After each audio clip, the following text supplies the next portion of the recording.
Dakop sa ginibog drug bypass operation. Triple o apat na doble ang bihikulo na gruso sa siyudad kang Naga. Mas complain ng police station kang Naga City Police Office. Newsbreak. Diyos marhay na hapon. Ako si Antoinette Eduardo asin uya ang mga bareta sa oras na ini. Sarong road crash ang nangyari kasubagong amay na pagkaaga sa barangay Flor de Lis, Melaor, Camarines Sur, kung sa inagkabanggaan ang sarong trailer truck na hali sa Batangas, pasiring sa Albay, asin bus na hali sa Leyte, pasiring sa PITX sa Pasig City. Dua digdian pinagbawian in buhay. Ang detalye sa report ni Melvin Machado. Tanggal ang bubungkang sarong trailer truck na may kargang alkohol na pangsarak sa Arak pasiring sa probinsya kang Albay asin pinagmamaneho ni Reynaldo Gobres. Wasak man ang inuta na parte kang Piltranco bus na pasiring sa PITX sa Pasay City, partikularmente sa parte kang tukawan kang driver na si Efren Tanawan. Tuklap man ang tagilidan kang passenger side hasta sa ikaapat na tukawan. Ini si resulta kang banggaan ka nasabing duang bihikulo. Gadan ang driver kang trailer truck na si Gobres asin binawian manin buhay ang pasero kang bus na yaon sa likod na parte kang driver na pinagbisto na si Mayflor kang Inupukan, Leyte. Istorya kang bus driver na si Efren Tanawan, inukupar kang trailer truck ang saing linya sa ibong kang saiyang pag-ilaw bilang sinyal. Turog yung ano talaga, yung driver ng trailer. Sa tingin mo, yung takbo niya talagang wala na sa direksyon? Oo, wala. Galing pa doon ng Batangas. Galing pa Manila sila. Sulong niya. Naramdaman mo na bumangga na siya? Oo, gumano na ako eh. Pag ganyan ko, hindi na ako nakaapak din ng preno. Wala na yung ano ko. Kaya nakagitna. Di ba mano na yung bus ko?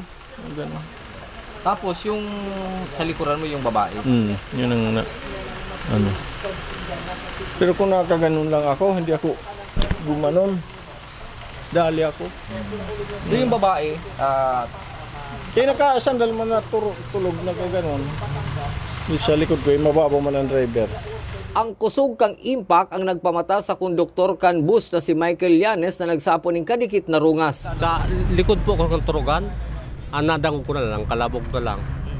Tapos itong pagkalabog ko rawan si pasahero, pag iling ko, wasak ko yung ang pagkuna ko, gadan na si partner ko eh. Dahil man, nailing ko, lalakaw-lakaw na dyan sa luwas. Tapos nag-iniritan ako, nailing ko, sarong pasahero ang gadan doon sa likod ni partner. Nakatukaw pa? Dahil nakabulagta na doon sa inutan mi. Sa gilid kang tinampo naghalat nin malulunadan nin bus sa mga pasahero para sa sedang pagbiyahe pasiring Giraray sa Metro Manila. Para sa One Media TV 48 Naga, Melvin Machado, Newsbreak. Mientras tanto, nahaloy man sa gilid kan tinampo ang mga pasahero kan na aksidenteng bus, mientras na pinagahalatan panibagong bus na mahatod sa Sainda sa Metro Manila. May nagtaumanin pagkakan asin nagantabay man ang mga tauhan kan Highway Patrol Group asin Milaor PNP para asikasuhon ang bulos kan trapiko.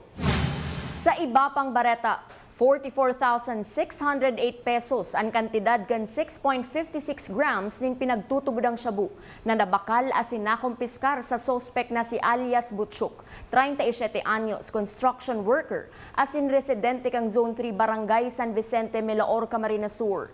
Matapos ang anti-illegal drug buy-bust operation kan mga otoridad kasubanggi sa Barangay Balagbag kan kaparehong Banwaan. Kinokonsiderar na mga bagong pangaran sa illegal na transaksyon ng droga ang nadakop na sospek na yaon ngunyan sa kustudiya kan Milaor Municipal Police Station. Asin yan ang mga bareta sa oras na ini. Padagosan ng mag-antabay sa One Media TV 48 Naga para sa iba pang mga bareta. Ako si Antoinette Eduardo. Diyos mabalos kan sa indong pag-antabay.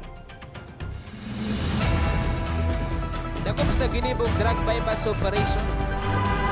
Triple o apat na doble ang bihikulo na gruso sa siyudad kang Naga. Mas complain ng police station kang Naga City Police Office. Newsbreak. Flight attendants, prepare for takeoff, please.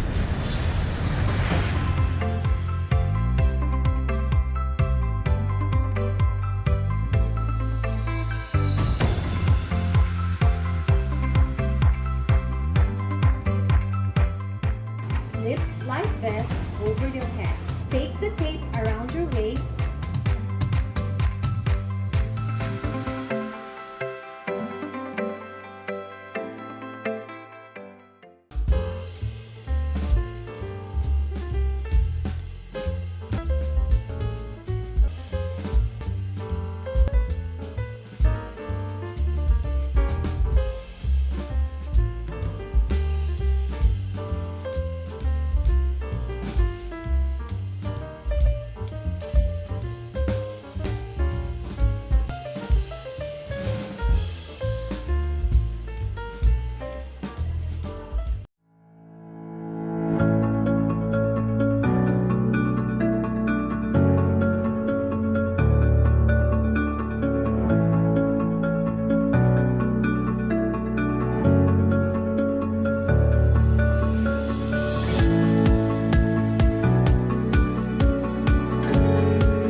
Converge is a world-class ICT company with the most resilient and superior fiber optic service in the Philippines that continues to delight millions of its users in the consumer space while serving a growing number of business clients in the SME, enterprise, and wholesale segment. Converge Business. Strength. Resiliency. Results.